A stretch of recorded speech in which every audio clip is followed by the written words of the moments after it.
What's up guys, Dutogiraikonoka here, and welcome to what actually is a Priest Theorycraft. I know, I didn't think I was going to be doing this, but as it turns out, I am. We're going to do a Priest Theorycraft because I spent a little bit of time brainstorming and I think I found a way to possibly, I want to hedge here, because I don't know how good of an idea this really is, but I think I found a way to possibly break Emperor Tharzan and create a Priest-style combo deck that has been begging to be made since beta days, because we've had all the cards to do it, but not a combo enabler until Emperor Tharzan, and quite frankly, Resurrect is a secondary enabler for this deck. So, what's kind of the big idea here? Well, this is a deck that aims to win in one of two ways. One, you just out-tempo your opponent.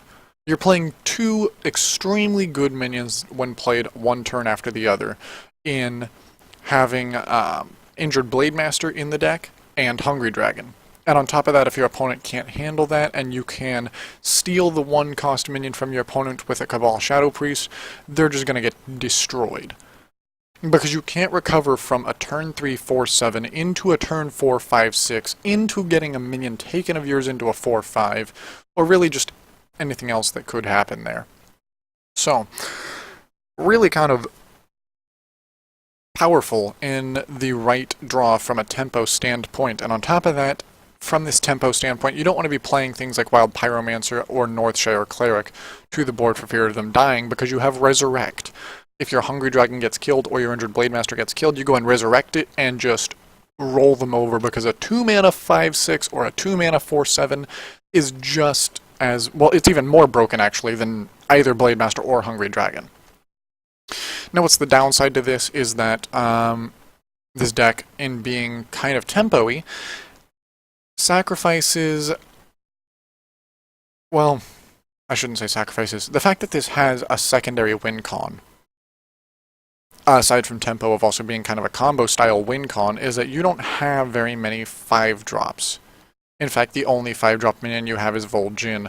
You don't even run Sylvanas in here, which is kind of questionable, but Sylvanas is more of a control style card. Yes, it's very potent, but I'll explain why this is in just a minute. But basically, with tempo, you've really got to roll over them to win with tempo. Otherwise, you're going to suffer from not having 5-drops, unlike with a normal priest deck. And if I actually pull up Hearthstone, I can kind of compare just a little bit to what a current really potent priest deck is that actually has hit rank, what is it? What did Taiki hit? What was it, like rank 3 legend with this deck? I will say, based on what you are facing, most Kazan Mystic can be boarded out for Zombie Chow, Tazdingo, and Black Knight. So that's your tech card. But you'll notice that this deck with 5-drops runs 6 of them. You got 2 Belchers, Lotheb, Harrison Jones, Vol'jin, and a Holy Nova to just really make the mid-game solid for this deck. And by comparison, the mid-game of this deck is... it doesn't exist.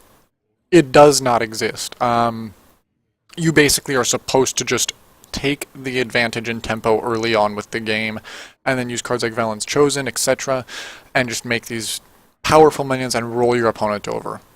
And if that doesn't work, then you have a late-game fallback. And what you do is you use Emperor Tharzan to try to break the game.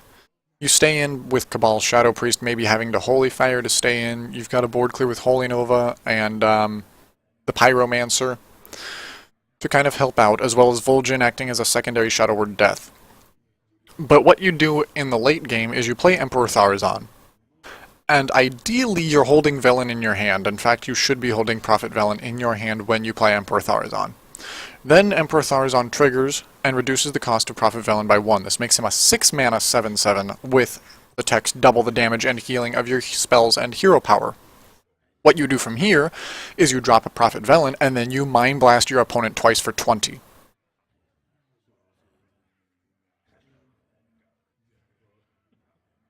That's a late game kind of play. So that's what this deck kind of aims to do, and in addition you've got Valen's Chosen for early Northshires, assuming you do choose to play them and didn't really go into Resurrect. And you can just make a super strong Northshire that's going to bowl your opponent over, or just a Pyromancer that they can't manage to deal with because now you've also got spell damage. And with spell damage is applied before Prophet Velen's stack is applied, so if you have a minion with spell damage and then you do the Velen combo, instead of just Mind Blasting for 20, you're going to Mind Blast for 24, because the spell damage will get applied 4 times for each point of spell damage.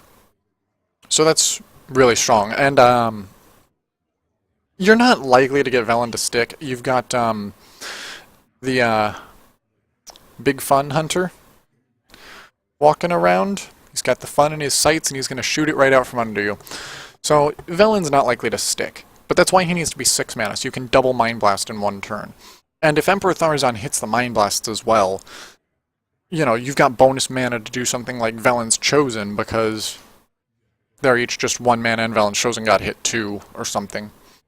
The fallback plan here as well is, if you get lucky, of course, you could resurrect a Velen or an Emperor Tharzan or something like that, but if you can resurrect a Velen, you know, you might as well just, like, throw a Mind Blast, throw a Holy Fire, the game's done. Your opponent just goes home crying. So that's kind of the idea. I don't know if this is viable, because again, the idea here is to break Tharzan and basically make a 20 damage combo possible for Priest as a win con, which is even more busted than Force of Nature Savage Roar, which by the way is now a turn 7 play with Tharzan. Yeah. No one saw that coming, did they? Play Tharzan, turn 7, Force Savage. Your opponent cries themselves to sleep. But still, that's what I aim to do with this deck, is kind of break the game with Emperor Tharzan. 20 damage combo. Maybe it'll happen. I kind of doubt that this will actually work, but it's an interesting idea that I might try out, assuming I can get a Velen. Because I dusted my golden one a long time ago for a Vol'jin.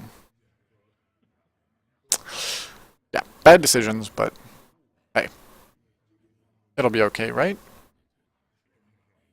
Right? Yeah. Well, that's the idea with this. What do I actually expect to happen with Priest? Well, what I really expect to happen is something more along these lines. And I'll show you guys here. Let's see, we keep that. That goes. That stays. That goes. Bye-bye. Bye-bye. Bye. Alright. Run double light. No mind visions. Do.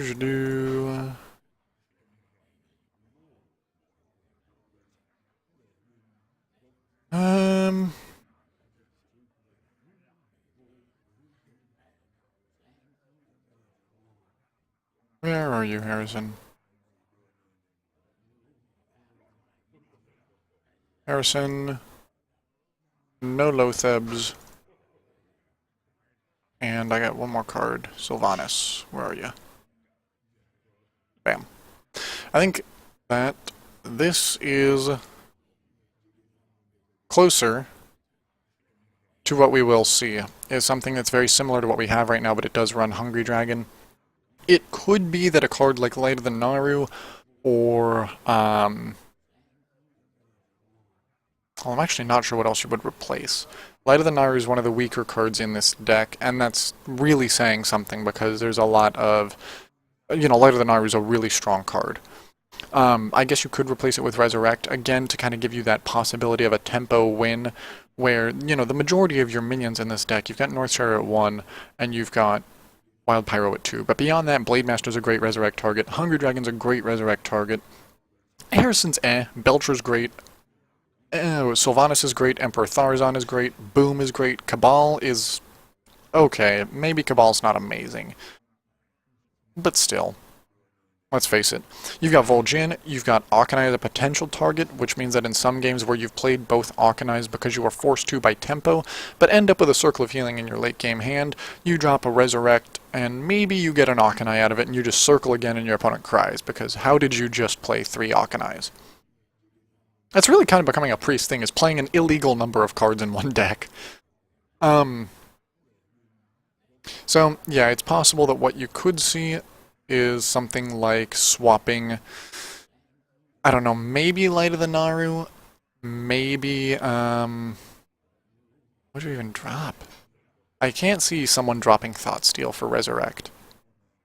I just can't see it because there's a chance that Resurrect whiffs, and Thoughtsteal's got a way lesser chance to whiff and is an absolute game winner against Paladins, Control Warriors, Druids. It's just a good card, and especially other priests. If you're not running Thoughtsteal and you run Resurrect instead, and your opponent runs Thoughtsteal, he'll still win. I guarantee it. Unless, of course, somebody just naturally draws better, but come on, we're talking about, in general, the guy with Thoughtsteal and a Priest Mirror is favored. So, you could see something like Resurrect instead, I guess, of Light of the Naru. But that's the only card I could see you dropping. And I think that, again, having this kind of control style Priest is going to be the thing. Priest is more a control-y class. But if we do see the Velen Priest work, that'll be awesome. So, I don't know. I'll try it. I'll probably suck with it. I'll probably come back and tell you guys, yeah, no, Velen Priest is a bad idea. Do not try this, please. Please, viewers, do not try this. But I'm gonna try it. Because it'll be funny, right? And everybody's trying things anyway at the beginning. Maybe I can actually even ladder with it. We'll see. Anywho, thank you guys for watching. I know I said I wouldn't priest Theorycraft, but when I thought of the interaction between Tharzan and Velen, I just was like, no, I'll deal with it. In the last video, I was wrong. We are priest Theorycrafting. It's gonna happen. So thank you guys for watching, and I'll see you guys next time if I think of anything else. Take care, guys.